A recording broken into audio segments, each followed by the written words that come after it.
Salut à toutes et à tous, c'est Ben pour les recettes ludiques. Aujourd'hui, je vous parle de Terraforming Mars de Dice Game.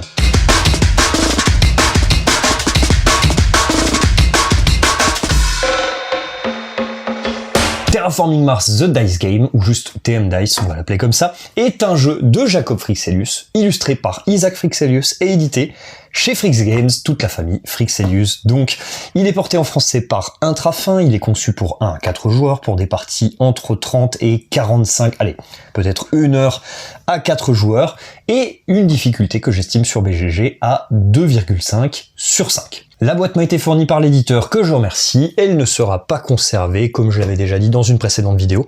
J'en parlerai dans une vidéo à part de ce que je compte faire des boîtes qui me sont envoyées pour faire des critiques. Dans TM Dice, vous allez vous atteler à terraformer la planète rouge. Vous avez bien sûr compris, il s'agit d'une réimplémentation de son grand frère, Terraforming Mars, premier du nom, ou TM, ou TFM pour les habitants de Moselle.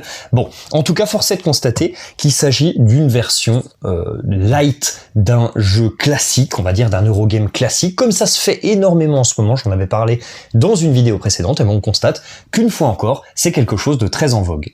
En termes de gameplay, le jeu reprend globalement le système proposé par son grand frère. Les joueurs jouent des tours alternativement jusqu'à ce que 2 des 3 paramètres globaux, attention petite subtilité, 2 des 3 paramètres globaux que sont l'oxygène, les océans et la température soient poussés au maximum. Au début de la partie, chaque joueur choisit une carte de corporation que vous connaissez bien normalement et récupère les ressources indiquées sur la carte. Lors de son tour, un joueur a le choix entre un tour de production et un tour d'action. Lors d'un tour d'action, le joueur va réaliser tout d'abord une action de soutien qui sont récupérer une ressource. Les ressources sont placées sur les dés. On a 3 niveaux de rareté pour chacun des dés. Des ressources communes 3 faces sur 6, des ressources intermédiaires ou des ressources peu communes 2 faces sur 6 et des ressources rares, une seule face sur les 6. Première possibilité, on récupère un dé de ressources qu'on lance. Deuxième possibilité, on dépense un dé de ressources pour fixer la face d'un autre dé de ressources qu'on possède déjà. Dernière possibilité, on dépense un dé de ressources pour piocher 2 nouvelles cartes de projet. S'ensuit une action principale qui correspond grosso modo à placer une carte de sa main en payant les ressources correspondantes, refaire une des actions de soutien au choix, ou alors dépenser des ressources pour réaliser ce qu'on appelle des actions standards qui correspondent globalement à augmenter un des paramètres globaux sur la carte ou obtenir des points de victoire, ou encore une autre possibilité c'est d'activer une carte bleue, les cartes bleues qui sont les cartes activables, donc simplement on la tape et on la détapera lors du tour de production justement. Deuxième possibilité, donc le tour de production, le joueur va pouvoir produire, c'est-à-dire récupérer tous les dés ressources qui correspondent à ce qu'il produit sur ses cartes vertes, les cartes de production, récupérer 2 nouvelles cartes projet dans sa main et également détaper toutes les cartes activables, les cartes bleues qu'il avait utilisées au cours des actions précédentes. Une fois que 2 des 3 paramètres globaux ont été poussés au maximum, on termine le tour en cours, chaque joueur joue un dernier tour et on réalise un décompte de points. Dans le jeu, on va gagner des points grâce aux objectifs qui sont à réaliser en cours de partie. Le premier qui réalise l'objectif marquera 4 points en fin de partie.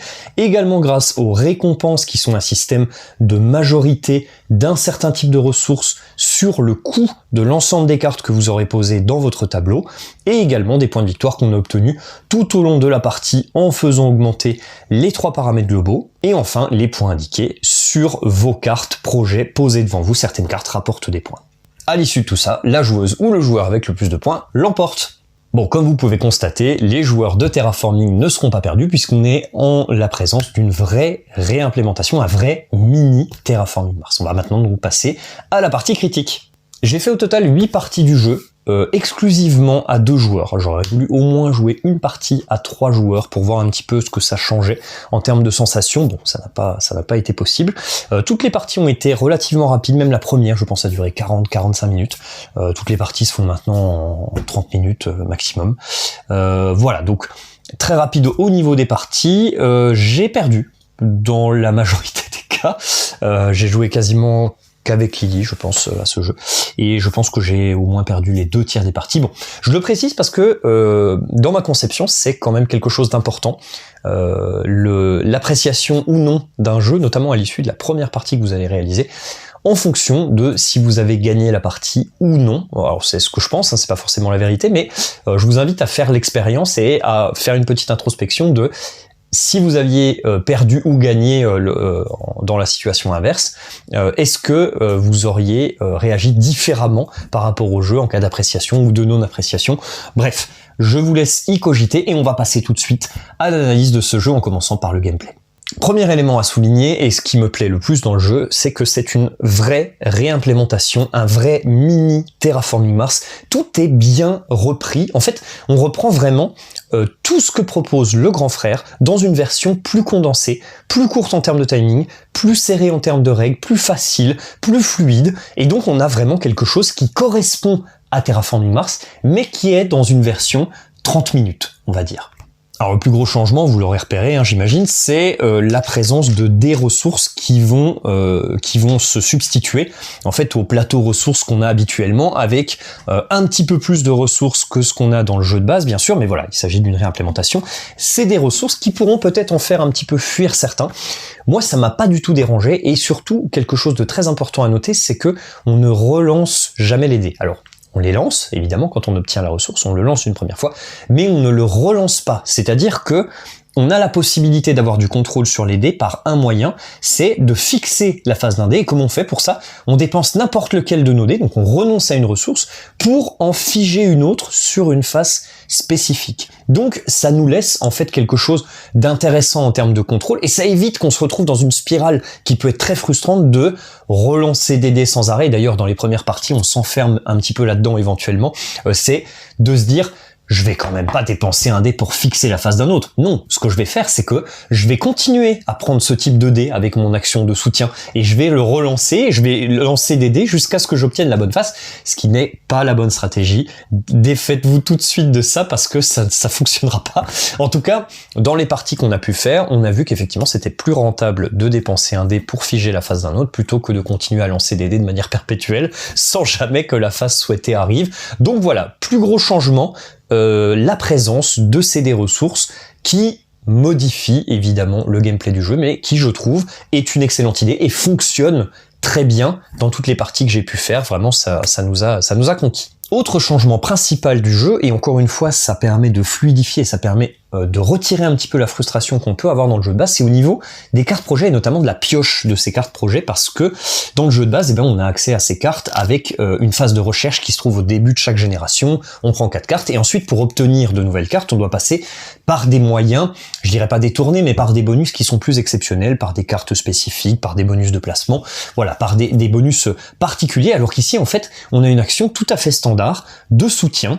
On dépense un des ressources, le des ressources de notre choix, pour obtenir de nouvelles cartes de projet, en plus d'avoir la possibilité d'en récupérer de nouvelles pendant la phase de production. Donc ça, c'est vraiment un apport important, parce que je trouve que dans le jeu de base, voilà, ça peut être source de frustration.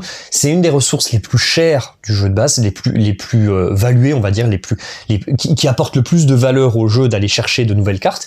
Et là, ici, c'est grandement facilité. On se retrouve avec quelque chose de très standard, une action de soutien qu'on peut faire jusqu'à 2 fois par tour, qui nous permet d'aller chercher de nouvelles cartes. Donc ça, vraiment, c'est quelque chose que j'apprécie dans une version allégée du jeu de base. C'est vraiment quelque chose c'est malin, en fait, d'avoir proposé ça, et d'avoir permis aux joueurs d'aller piocher de la carte plus facilement.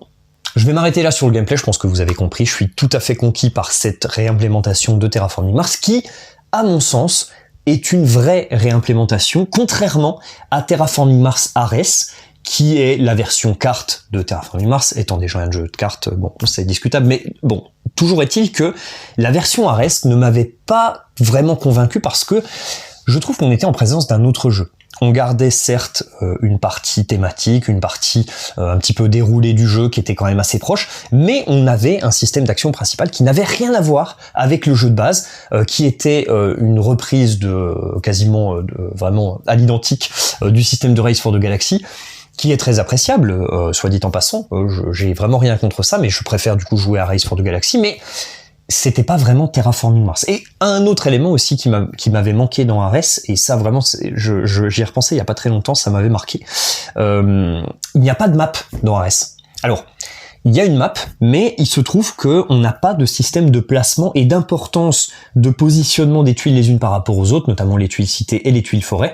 Et dans le jeu Terraforming Mars Ares, en fait, on ne retrouve pas ce système, et c'est vrai que ça me manque, parce que je trouve que ça fait partie intégrante du jeu. C'est quelque chose qui est vraiment intéressant et qui apporte de l'interaction dans un jeu qui en a pas énormément de base. Les tableaux builders, c'est pas non plus l'interaction en folie. Et donc, voilà, dans Ares, ça m'a énormément manqué, ce système de map. Je le retrouve ici, sur TM Dice. Je suis très très très heureux de retrouver ça. Voilà, je suis tout à fait conquis par cette version D de Terraforming, en termes de gameplay en tout cas. On va passer au matériel et aux règles. Alors en termes de matos, j'ai pas grand chose à redire en fait, hein. Les dés sont de bonne qualité, on a l'iconographie qui est gravée à l'intérieur, donc ça c'est vraiment bien, c'est pas juste imprimé, c'est gravé, donc c'est très chouette, les dés sont vraiment très bien, ils ont la bonne taille, ils sont agréables en fait, donc c'est vraiment chouette, les cartes sont pareilles, très agréables, toilées, enfin, en termes de matos, franchement, il n'y a pas grand chose à redire. Attention, notez, petit point quand même d'attention, si vous slivez les cartes, c'est un format tout à fait improbable, je connais pas exactement la taille, mais je vois bien que c'est pas du tout standard. Je sais pas s'il existe des sleeves qui sont spécifiques pour ça, à mon avis ils en sortiront exprès pour le jeu, mais jusqu'à maintenant moi j'ai jamais vu ce format de carte. Voilà, ça peut être un petit point à noter. Autre point, la boîte est bien adaptée au format du jeu, elle est plutôt petite. Alors évidemment les puristes diront c'est une boîte pleine de vide, il y a plein d'espace qui sert à rien, nanana. Bon, en tout cas, je trouve que c'est quand même plutôt raisonnable. On a la place et les séparateurs qu'il faut pour placer les cartes. On a assez de place pour pouvoir insérer des extensions qui, j'espère, arriveront, parce que du coup, je trouve que ça mérite de réimplémenter ce qui a été fait pour Terraforming Mars, le jeu de base, en version D. En tout cas, je suis curieux de savoir s'ils vont se mettre sur des extensions et la façon dont ils vont les développer, justement, ça m'intéresse. En tout cas, la boîte est plutôt bien adaptée, de bonne qualité également. Donc ça, voilà, au niveau du matériel, en tout cas, je trouve que tout est plutôt bien dosé. J'apprécie ce qui a été fait au niveau du matos. En termes de règles, plutôt bien écrit, j'ai pas énormément de choses à redire. Il y a un petit peu de liberté qui est prise dans la façon d'écrire les phrases. Je trouve des fois c'est un peu trop familier. Je sais pas pourquoi, j'ai l'impression qu'on s'adresse à moi comme si j'étais un pote. Bon voilà, c'est pas tout à fait mon truc dans les règles. Moi j'aime bien que ce soit un petit peu carré, quitte à ce que ce soit un peu froid. C'est vraiment du pinaillage, hein. Franchement, c'est quand même plutôt bien écrit. Voilà, donc j'ai pas grand chose de plus à dire au niveau des règles et du matériel, c'est convaincant. En termes d'iconographie, pareil, globalement convaincant. Il y a quelques icônes en fait qui sont un tout petit peu proches, notamment le fait d'obtenir un des ressources d'une certaine couleur mais qu'on va lancer, ou d'obtenir un des ressources sur une face qu'on va fixer. J'ai toujours un petit doute entre les deux, et c'est vrai que voilà, je trouve que ça aurait pu être un tout petit peu plus clair lequel est lequel, et du coup quand on se retrouve avec une carte qui nous apporte soit un dé, soit une ressource spécifique, bah en fait on est là, alors attends, est-ce que je dois la choisir ou est-ce que je dois lancer le dé? Bon, voilà, ça aurait pu être un tout petit peu plus précis, mais c'est pareil, encore une fois, ça reste du pinaillage. Une fois que c'est bien intégré, je pense que ça va à peu près. Autre chose, l'aide de jeu est vraiment très bien faite. Alors là je dis chapeau, parce que c'est quasiment, il y a un petit peu de texte ici pour avoir les différentes étapes du tour de production, mais sinon c'est full iconographie, c'est parfaitement compréhensible, c'est relativement complet. Tout petit bémol, il manque une chose pour moi, c'est les effets qui se déclenchent quand on pose des tuiles sur la map, notamment ça a été revu au niveau des tuiles citées. En fait, on va marquer des points quand on met une tuile citée sur la map, on marque immédiatement 2 points plus 1 point par forêt adjacent. On les marque tout de suite et non pas à la fin de la partie. Identique pour les forêts, on va marquer des points tout de suite pour les villes qui sont aux alentours. Voilà. J'aurais voulu, alors c'est pareil, c'est vraiment du pinaillage, mais j'aurais aimé qu'il y ait un petit rappel de qu'est-ce que ça produit la pose de tuiles. Même la montée de paramètres globale, pareil, il y a une petite différence, on gagne 2 NT au lieu de 1, et si on augmente un paramètre qui est déjà au max, on gagne quand même un NT. Ça aurait pu être sympa pour les joueurs de Terraforming qui seront quand même beaucoup, je pense, à jouer à cette version du jeu. Ça aurait été bien d'avoir un petit récap des différences. Mais en tout cas, voilà, l'aide de jeu est vraiment très très appréciable, très bien fait, très bon format, de bonne qualité en plus. Que demande le peuple? Au niveau de la thématique et des illustrations, alors, thématique d'abord, on est sur le même thème que le grand frère. On va aller terraformer la planète rouge, on est dans le futur, la planète est plus habitable, il faut aller sur Mars, on y va. Comment on fait? On fait appel à des méga corporations ultra capitalistes qui ont plein d'argent, et on va essayer de mettre un petit peu de trucs dont on a besoin sur Mars, en l'occurrence de l'oxygène, de l'eau et de la température un tout petit peu plus chaude. Voilà, bon, on est dans de la thématique spatiale, on est sur Mars, on est dans des trucs que j'adore. Moi, il y a même pas, je vois le nom du jeu, il y a même pas besoin de plus, j'ai envie de dire, je me fous du lore qui soit développé ou pas, j'en ai rien à carrer. C'est parfait pour moi, c'est tout à fait adapté et ça correspond bien à ce qu'on fait dans le jeu. Donc moi, ça me va parfaitement. Au niveau des illustrations et des idées, en fait, qui ont été reprises depuis Terraforming Mars Grand Frère, il y a eu un petit rollback. Il y a eu une petite annulation parce que dans Ares, on a essayé de faire quelque chose de différent. On a essayé d'organiser les cartes différemment. J'ai pas Terraforming Mars Ares parce qu'il me plaît pas. J'aurais voulu vous montrer les cartes pour comparer, mais on a une organisation sur les cartes qui revient à l'ancien Terraforming Mars, là où, quand on a sorti Ares, on a essayé de faire quelque chose de plus moderne, parce que c'était des critiques qui revenaient très souvent chez les joueurs de Terraforming Mars, la partie information qui était quand même un petit peu vieillotte, les illustrations qui étaient un peu pétées, tout ça, mimi, c'est pas beau. Bon, voilà, c'est énormément revenu, du coup, ils avaient fait un effort là-dessus, et je pense à juste titre, hein, s'il y avait autant de gens qui s'en plaignaient, c'est certainement qu'il y avait des raisons. Et donc là, on est revenu à la version initiale, c'est-à-dire que là, on a des trucs qu'on retrouve carrément sur les cartes de Terraforming Mars de base. Déjà, on a des noms de cartes qui sont très similaires, ça c'était vrai aussi avec Ares. Mais on retrouve les mêmes noms de cartes, on retrouve les mêmes corporations, c'est plaisir de retrouver un Ventrix quand même. Et puis, on est revenu sur des illustrations Art Science, avec des illustrations un peu moches comme ça, mais moi que j'adore. Alors, j'ai toujours été à contre-courant là-dessus, je m'en fous à vrai dire, et moi je trouve ça parfaitement adapté, des illustrations Art Science comme ça. Mais ça va être un petit peu difficile, je pense, quand on a joué à Ares, ou alors quand on est un public qui est peut-être un petit peu plus familial, un petit peu moins acharné au niveau des jeux de type Eurogame un peu plus avancé.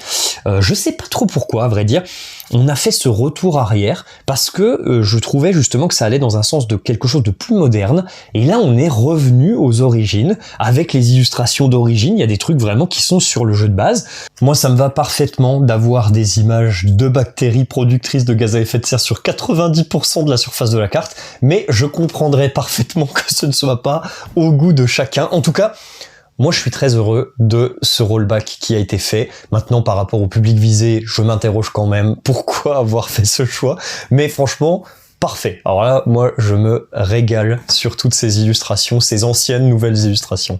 Et enfin, dernière chose sur la partie illustration, vous le savez, très important à mes yeux, le plateau est recto verso. Et ça, c'est beau, ça fait une différence de fou, bien sûr. Vous avez donc l'opportunité de commencer directement avec 2 maps différentes, et ça fait la diff. Meilleure idée 2023, ça, messieurs Frixelius. Bravo, en tout cas, très bien d'y avoir pensé et d'avoir fait quelque chose de différent, de pas juste avoir mis une illustration, d'avoir mis un petit peu de gameplay supplémentaire à l'intérieur de la boîte de base. Au niveau des interactions, on est dans des interactions plutôt faibles, certains diront très faibles, bon moi je trouve qu'on est plutôt juste faible, on va dire. Qu'est-ce qui est interactif à l'intérieur du jeu? On retrouve bien sûr la map centrale dont je vous parlais tout à l'heure, très important cette partie-là. On trouve également une course sur les différents paramètres globaux évidemment, puisque c'est ça qui va mettre un terme au jeu. On trouve un système de majorité, je les ai enlevés, mais un système de majorité qui forme les récompenses. On trouve également des objectifs. On trouve une réserve de dés qui n'est pas illimitée, hein, c'est-à-dire que alors quand on joue à 2 joueurs, ça va se produire nettement moins, mais quand on joue à 3 ou 4, j'imagine, j'ai eu des échos en tout cas de parties qui s'étaient passées comme ça, où la limite de dés est atteinte, c'est-à-dire qu'à un moment donné, on n'est plus capable de produire par exemple des dés verts, et si on est amené à devoir produire des dés verts, ben on va devoir récupérer autre chose, et donc voilà, ça ajoute encore un petit peu d'interaction, il faut surveiller le nombre de dés que les adversaires ont, le nombre de production, et ce qu'il va produire maintenant, machin, bon, pourquoi pas. Ça reste pas énorme, ça reste très indirect. De toute façon, je vais vous conseiller de jouer au jeu à 2 exclusivement et pas à plus. Déjà parce que j'ai pas testé les autres configurations. Alors d'habitude, je recommande des configurations que je n'ai pas testées. Et ben je change. Voilà, monsieur Jean-Charles Maté, vous pouvez noter ça dans votre petit carnet. En tout cas, voilà, je vous conseille d'y jouer à 2. Et je pense qu'en termes d'interaction, c'est très bien pour y jouer 30 minutes à 2 joueurs. Moi, ça me convient vraiment parfaitement. On termine très rapidement par la rejouabilité. Aucun souci de rejouabilité, bien sûr, il y a un très gros paquet de cartes. Il y a directement 2 maps, il y a de la place dans la boîte pour les extensions. Il y a largement de quoi faire concrètement avec un Terraforming Mars. Normalement, vous n'êtes pas embêté au niveau de la rejouabilité, donc sur ce point-là, rien à redire non plus. En résumé, Terraforming Dice est une magnifique réimplémentation de Terraforming Mars premier du nom, le grand frère, celui qu'on aime, avec les corporations qu'on retrouve, avec la map centrale, avec les cartes, avec les anciennes illustrations, le même nom, avec des dés en tant que ressource, mais ça fonctionne quand même, les paramètres globaux, tout ça. Bref, Terraforming Dice réussit là où Terraforming Mars a malheureusement échoué. C'était Ben pour les recettes ludiques, merci d'avoir regardé cette vidéo, à bientôt, ciao.